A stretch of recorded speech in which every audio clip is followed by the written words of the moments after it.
was allowed to go out or in.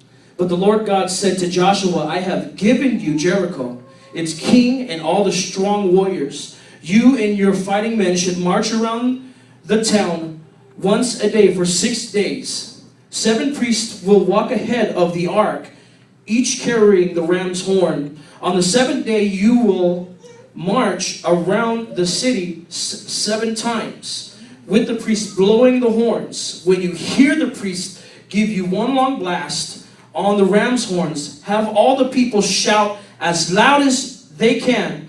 Then the walls of the town will collapse and the people can charge straight into the town. So Joshua called together the priests and said, take up the ark for the Lord's covenant, and assigned 7 priests to walk in front of each carrying a ram's horn.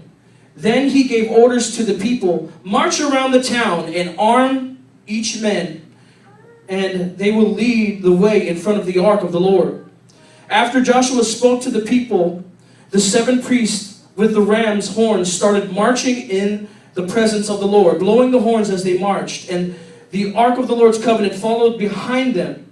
Some of the armed men marched in front of the priest with the horns, and some behind the ark, with the priest continually blowing the horns. Do not shout, do not even talk, Joshua commanded.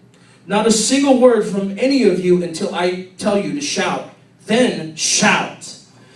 So the ark of the Lord was carried around the town once that day, and then everyone returned to spend the night in the camp.